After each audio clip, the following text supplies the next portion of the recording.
Throw away your books. Throw away the bookish knowledge. Not only will it not help you in the path to the truth, it will also hinder it.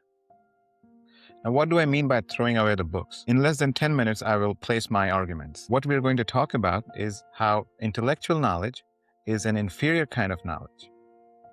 And we'll change our focus to the ultimate knowledge. That is you. And then we will talk about the practical benefits of keeping that focus on the all-knowing you, the self-aware presence. Bookish knowledge is great. It's very entertaining. It's very useful. We all love bookish knowledge. We adore. Whenever we see someone who knows a lot, we praise them. We say, oh, he knows so much. She knows so much. I'm going to their talk today. It's very attractive. It's glamorous. But bookish knowledge has so many limitations, especially for the seeker of the truth. Let us address them one by one. The first point is that bookish knowledge is finite. It's limited.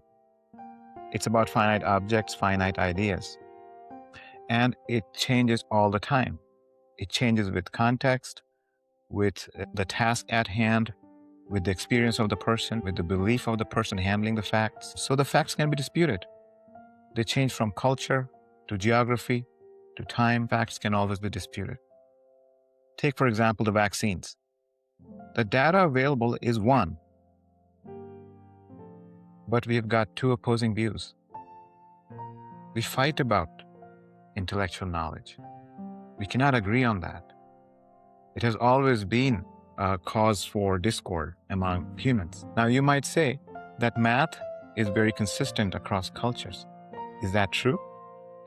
Look at the number 0.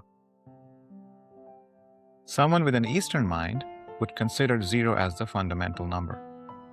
But someone with a Western mind might consider 0 as just 0, nothing more. Then there are more concerns with this kind of intellectual knowledge. One can identify with that. It can creep on the ego and create problems like arrogance or shame or fear.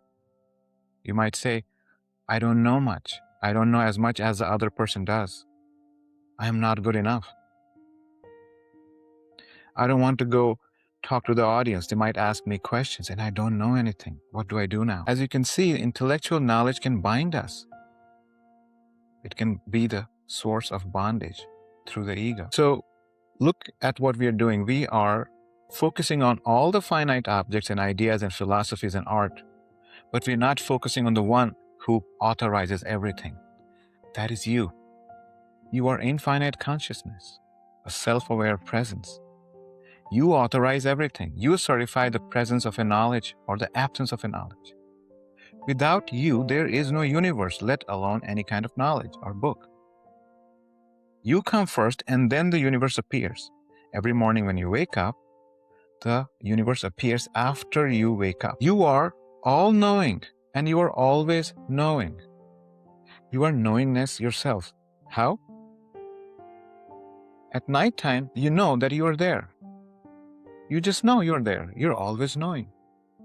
During the day, you know that you are there. You know that you are. Even if you said, I don't know if I exist, you have to be there to know that. You're always knowing. Look at how pervasive this knowing is. You know what feelings you have, and you know what feelings you do not have. You know what the mind knows, and you know what the mind does not know. Let's take some examples. If I ask you, what is 2 plus 2? You'll say it's 4. And if I say, are you sure? You'll say, I am very sure. What makes you so sure? What gives you that certainty? It's you, the all-knowing you, space-like, always present. Now let's take another example. Suppose I ask you, what is the weather on Jupiter at a certain spot in Jupiter? What is the weather like? And you'll say, I don't know. I'll say, are you sure? You'll say, yes, I'm sure I do not know. What makes you so sure that you do not know? It's the all-knowing knowingness that you are. You know everything because all of the universe is contained in you. All of space and beyond everything else. All concepts are contained in you. And intellectual knowledge is so object dependent that if there is any alteration in the object, the knowledge has to change. It's also observer dependent.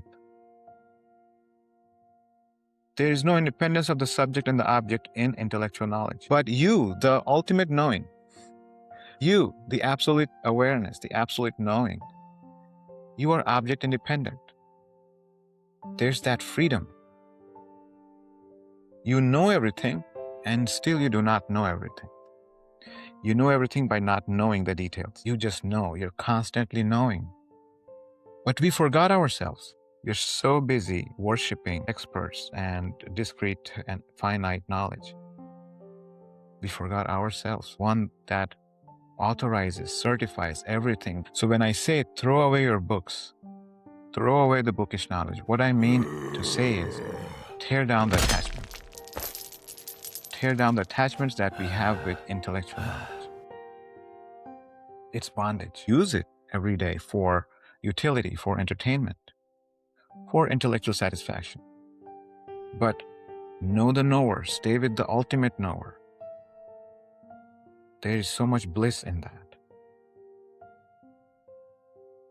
Have you ever kicked your feet up and reclined back and put your hands at the back of your head and said, I do not know anything and I do not want to know anything?